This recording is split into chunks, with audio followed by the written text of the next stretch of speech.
नाम जप करते हुए कर्म किया जाए और उसे प्रभु को समर्पित कर दिया जाए, वही कल्याण कर सकता है, उसी को कर्मयोग कहते हैं। अगर नाम जप नहीं और प्रभु को समर्पित नहीं किया गया, न शोभते ज्ञानमलम निरंजनम, यदि नाम जप नहीं है, भगवत भक्ति नहीं है, तो तुम्हें ज्ञान हो गया है निरंजन का, वो शोभा को प्राप्त नहीं होता है। जितने परम शुद्ध ज्ञानी हैं वो भगवान का भजन करते मिलेंगे, चाहे सनकादि हो, चाहे भगवान शंकर हो, चाहे शुक्राचार्य हो, परमहंस श्री सुखदेव जी या परम ज्ञानी जनक जी महाराज। ये जिनको न पूर्ण ज्ञान है और न पूर्ण ज्ञानी है, ये खंडन मंडन की बातें होती रहती है।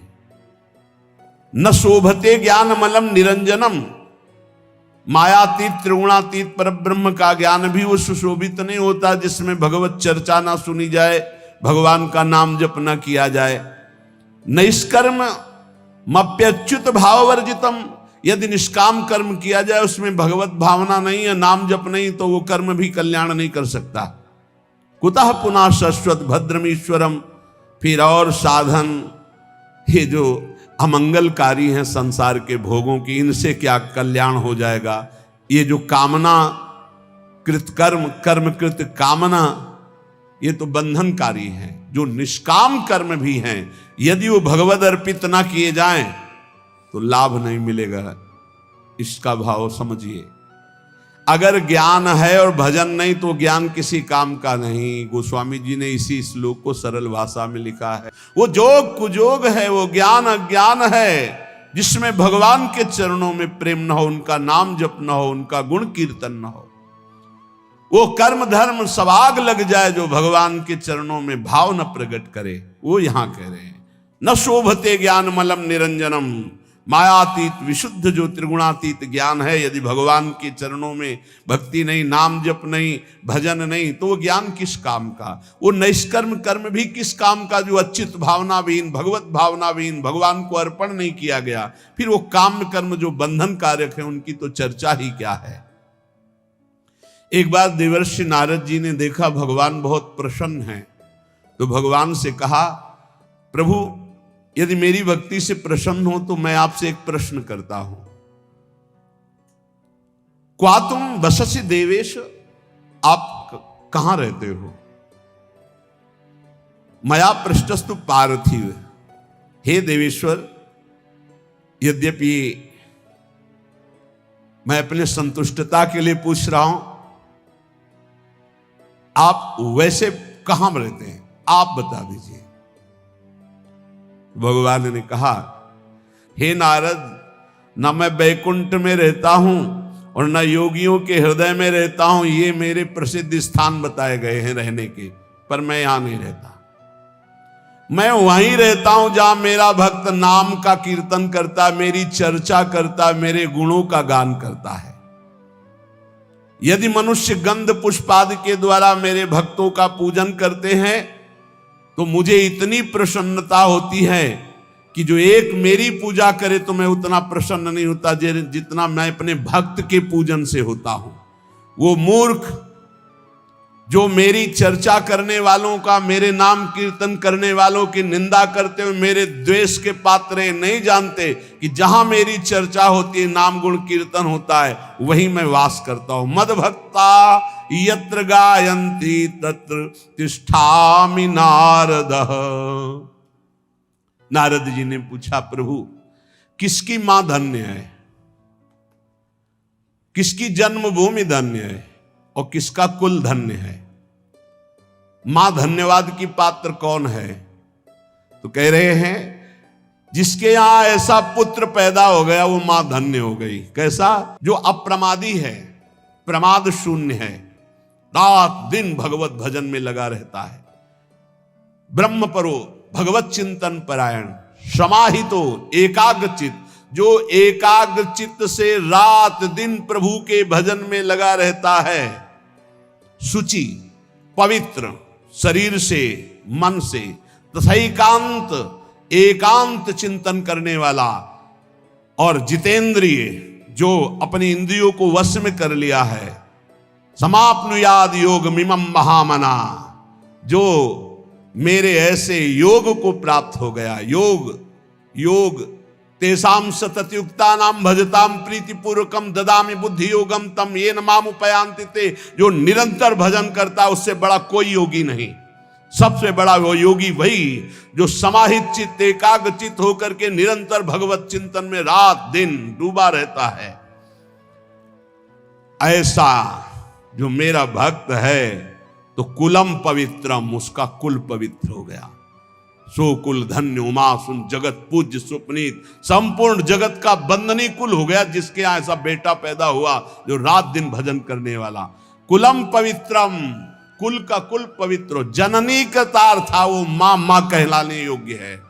जिसके ऐसा बेटा पैदा हुआ वो कृतार्थ है।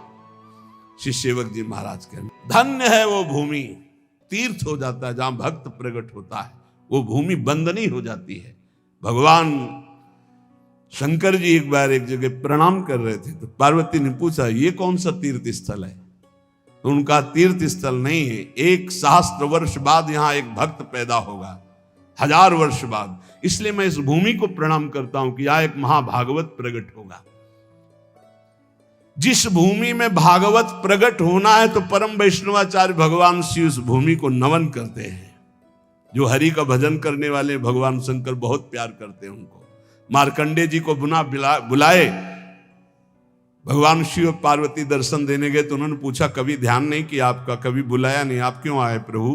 तो उनका जो मेरे हरि का भजन करता है उस पर मैं बहुत द्रवित होता हूं और अपने आप कृपा करता हूं।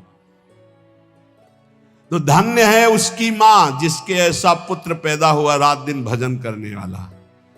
नहीं तो एक मां ऐसी भी है जो अभी सुनाया हमने कि एकांतिक में वो कह रहे थे कि माँ ने मोबाइल तोड़ दिया, अगर सत्संग सुनोगे तो मोबाइल तोड़ दिया। पिता ने कहा कि तुम्हें हमारी कसम अगर वृंदावन गए बाबा की बात सुनी। तो ये भी बात है एक।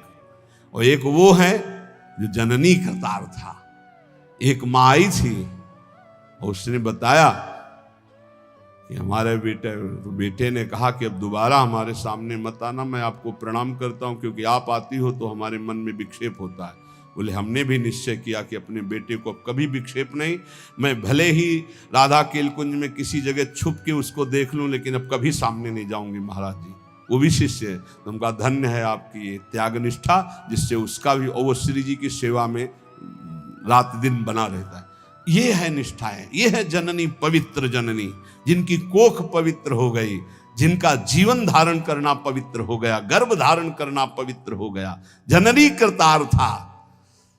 जब श्री ध्रुव जी परम पद पर आरूढ़ होने के लिए विमान पर विराजमान हुए तो उनको याद आई अपनी मां और भगवत पार्षदों से कहा मेरी मां की क्या गति होगी, क्योंकि मैं अपनी मां का अकेला पुत्र हूं, कोई मां का प्यार करने वाला नहीं था। महाराज तो सुरुचि को प्यार करते थे, तो मेरी मां की क्या दशा हुई होगी।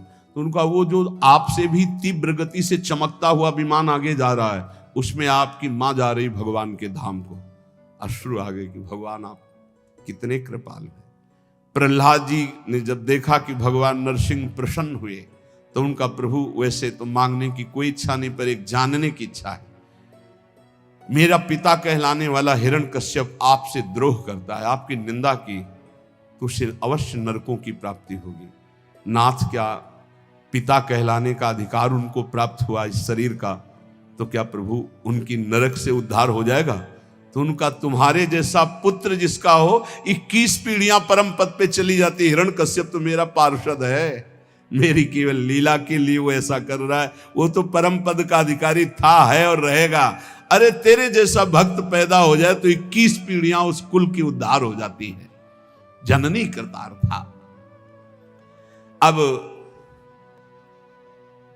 वैष्णव किसे कहते हैं, कैसे आचरण हो जिन्हें वैष्णव कहा जाता है।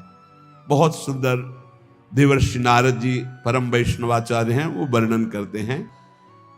प्रशांत चित्ता, जो हर समय शांत चित्त रहते हैं, कैसी भी परिस्थिति हो, चाहे दुखद हो, चाहे विषम हो, चाहे जैसी परिस्थिति हो। संतुष्टा एन केन, ये परम गुरु मंत्र है, इसे पकड़ लो। कल हम उपासकों से कह रहे थे शरीर का रोगी होना कोई खास बात नहीं, शरीरम व्याधि मंदिरम है, विचार रोगी ना होने पावे, तुम्हारा दिमाग रोगी ना होने पावे। ये कला है, कला परमार्थ की कला है, युक्ति से मुक्ति। हमारी प्रार्थना मान लीजिए, शरीर आज स्वस्थ है तो आप अपने दिमाग में एक कला पैदा कर लो कि तुम्हारा दिमाग कभी रोगी ना होने पावे। शरीर भोगी है, रोगी है, बड़ा नीच है, लेकिन दिमाग उत्तम विचार है, विवेक उत्तम है, गाड़ी पार हो जाएगी। हे, दिमाग रोगी नहीं है तो श्री जी की कृपा से, गुरु जी की कृपा से दहाड़ रहे। दिमाग रोगी हो जाए तो शरीर स्वस्थ होने पर भी डिप्रेशन में पहुंच जाओगे। घोर अस्वस्थ शरीर और दिमाग रोगी नहीं है तो मस्ती ही मस्ती है। दिमाग रोगी ना होने पावे। प्रशांत चित्ताः सर्वेषां सौम्याः, सौम्य शांत, संतुष्टा येन केनवा, ये वैष्णव का परम धर्म है। कैसी भी परिस्थिति हो अशांति नहीं आनी चाहिए, और ये तभी होगी जब पाप कर्म नहीं होंगे। अगर पाप कर्म होंगे तो प्रशांत चित्ताः सौम्याः आप नहीं हो सकते, सौम्य नहीं हो सकते, प्रशांत चित्त नहीं हो सकते। आगे लिखा है काम जितेंद्रियाः, वैष्णव काम पर विजय प्राप्त किए होता, क्योंकि हरि का दास होता है। जहां काम तहां राम नहीं, जहां राम नहीं काम। वो काम का गुलाम नहीं होता वैष्णव कभी, वो हरि का गुलाम होता, हरि का दास होता है, इसलिए सारे विकारों पर वो विजय प्राप्त करता है। काम जितेंद्रिय, काम पर विजयी, काम विजयी होता है भगवान का भक्त।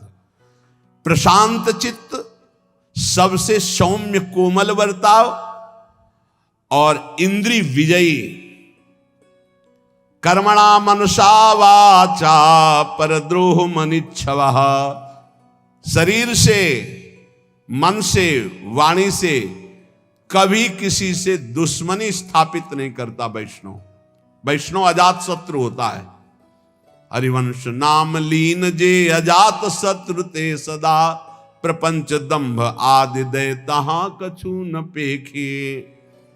हरिवंश नाम लीन, जो नाम जप करने वाले हैं, जो आचार्य शरणागत हैं, जो वैष्णव हैं, वो अजात शत्रु हैं। याद रखो, अगर आप किसी से द्रोह रखते हैं, दुश्मनी रखते हैं, तो आप वैष्णव नहीं, भगवान के प्रिय नहीं है। अद्वैष्टा सर्वभूतानां मैत्रः करुण एवच, निर्ममो निरहंकारा सम दुःखः सुखा क्षमी। क्षमावान, सुख दुख में समान भाव रखने वाला, किसी से भी ममता और अहंकार न करने वाला, सबसे मित्रता और करुणा का व्यवहार करने वाला, कभी किसी से द्रोह न करने वाला भक्त मुझे प्राण प्रिय है।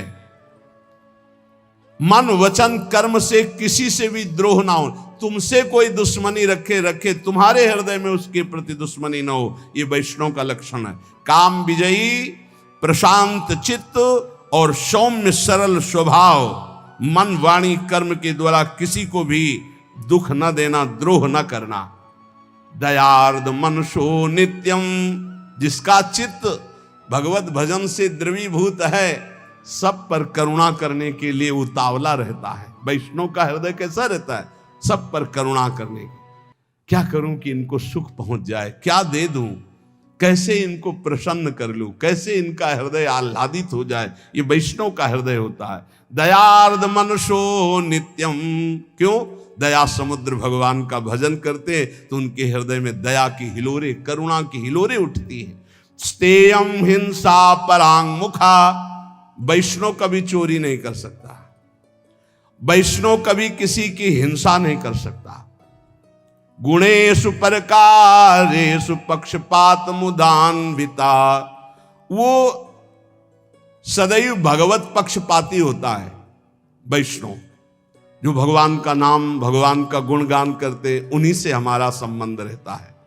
और जो भगवत विमुख हैं, जो भगवान की निंदा करते हैं, तो जाके प्रिय ना राम वैदेही, तजिए ताहि कोटि बैरी सम, कोटि बैरी सम, तजिए ताहि कोटि बैरी सम, यद्यपि परम स्नेही, जाके प्रिय न राम वैदेही। बोले पक्षपात मुदान्विता, भक्त का हृदय पक्षपाती होता है। श्री आचार्य चरण वल्लभाचार्य जी के एक बड़े पदाधिकारी शिष्य थे, तो एक गरीब शिष्य कर नहीं चुका पाया था, तो उसको बंदी बना करके जेल में डाल दिया और फिर बड़ी भेंट लेकर के आचार्य चरणों में आए। पूज्य श्री वल्लभाचार्य जी ने कहा, तुम जानते हो जिसको जेल में डाला है वो कौन है? तो उनका हाँ भगवान। कौन है? तो नाम पता बताया। नहीं, कौन है? तो उनका दिमाग पहुंचा, उनका भगवान हमारा गुरु भाई है। हाँ, तो तुम्हारे भाई का अगर ऋण होता, कर ना चुका पाता, तो तुम जेल में डालते या कर चुकाते? तो उनका कर चुकाते। तो गुरु भाई के प्रति तुम्हारा बर्ताव क्या रहा? उसे जेल में डाल दिया। उठाओ भेंट अपनी, आज से जाओ, मैं तुम्हारा त्याग करता हूं। चरणों में गिर गए, प्रभु क्षमा करो, मैं तुम नष्ट हो जाऊंगा यदि आप त्याग कर दे, मेरा जीवन आप हो, मेरे से त्रुटि हो गई। तो बोले कर भरो जाकर और उसे मुक्त करो। वो गरीब है तो भाई की तरह बर्ताव करो। कह रहे पक्षपात मुदान्विता, वैष्णव पक्षपाती होना चाहिए। जो हरिवंश को नाम सुनावे, तन मन प्राण तासु बलिहारी। जो हरिवंश उपासक सेवे, सदा सेवता के चरण विचारी। सेवक जी महाराज कह रहे, जो हरिवंश बोले तो तन मन प्राण न्योछावर कर दूं। गोस्वामी तुलसीदास जी कह रहे, तुलसी जाके मुख से धोखे निकसत राम, ताके पक्की पक्तली मोरे तनु की चाम। ये वैष्णव धर्म है। राम कृष्ण हरि कोई बोले उसके चरणों में झुकना आना चाहिए। अगर ऐसा नहीं तो आप वैष्णव नहीं हैं, आप भगवान के निज जन नहीं हैं। पक्षपात मुदान्विता, किसी वैष्णव को कष्ट है तो ऐसा समझो जैसे अपने ऊपर कष्ट है, अपने सगे भाई पर कष्ट है। सदाचार वदाताश्च परोत्सव निजोत्सवाः। सदैव सदाचार परायण, सदाचार सद महापुरुष जिन आचरणों को किए हैं उन्हें सदाचार कहते हैं। जिनको मना किया जाता है ऐसे आचरण न करो, ये न खाओ, न ये पियो, ऐसे मत बोलो, ऐसे मत चलो, ऐसा मत करो, वो असद आचरण है। जिन्हें सद आचरण करने वाले महापुरुषों ने प्रमाणित किया वही सदाचरण करने चाहिए। वैष्णव कैसा होता है? बोले सदाचार वदातश्च। उसकी वाणी में, उसके जीवन में, उसके चरित्र में सदाचरण होंगे। और परोत्सव निजोत्सवाः, वो जब कोई उत्सव मना रहा है, आनंदित है, सुखी है, तो इस बात को देखकर वो सुखी हो, जलन नहीं होगी कि अरे इसका बड़ा यश हो रहा है, इसकी बड़ी कीर्ति हो रही। ये वैष्णव में नहीं होता। वो भले कंठी तिलक बांधे, यदि ईर्ष्या करता है तो वो वैष्णव नहीं है। देख करके ही मुस्कुराहट आ जाए और प्रणाम की मुद्रा हो जाए, ये वैष्णव का स्वरूप है। किसी भी संप्रदाय के संत नाम जापक वैष्णव आपको बताएं, पूरे विश्व के महात्मा हमारे बाप हैं। हम आपको हृदय की बात कह रहे हैं। आज के 35 वर्ष पहले गुरु नानक साहब जी ने दर्शन दिए थे गंगा के किनारे। निज जनों को हितधाम में भी बताया था और यहां भी बताया था। एक ऐसे पट्टी पड़ी हुई थी, जो शब्द लिखे थे, मुझे पंजाबी आती नहीं, पंजाबी अक्षरों में लिखे हुए थे, और गंगा के किनारे रेती में बैठे हुए थे। तो देखा ऐसे नानक साहब विराजमान, गंभीर शांत मुद्रा। बार बार हम कोशिश करते थे उन शब्दों को पर हमको उस ज्ञान नहीं उसका, तो केवल एक ऐसे जैसे दुपट्टा ऐसे हो, ऐसे दुपट्टा, उसमें कुछ अक्षर लिखे हुए थे। बस अपार श्रद्धा। इन महापुरुषों का वही होता है जो इनकी आज्ञा के अनुसार चले। ध्यान रखना, ये जितने सिद्ध महापुरुष भगवत प्राप्त हैं, तुम लाखों कोस दूर से अगर इनकी आज्ञा का पालन करोगे तो तुम जानते भी नहीं वे तुम पर अपार कृपा उड़ेल देंगे। और जो निज जन कहलाते, अगर उनकी आज्ञा के विरुद्ध है तो पाई भर कृपा नहीं प्राप्त कर सकते। महापुरुषों का पक्षपात होता है, उनकी आज्ञा का पालन कर। जो गुरुवाणी के अनुसार चले उस पर कृपा बरसेगी, गुरुवाणी के विरुद्ध चले तो कहलाए उनका, तो उनको वो कृपा की रेख भी नहीं पा सकता है। ये देखा गया। हम तो जानते भी नहीं थे, तब कृपा हुई थी, तब कृपा हुई थी। और एक महापुरुष ने एक से एक बड़े महापुरुषों का सानिध्य गुरु कृपा से प्रकट अप्रकट होता ही रहता है।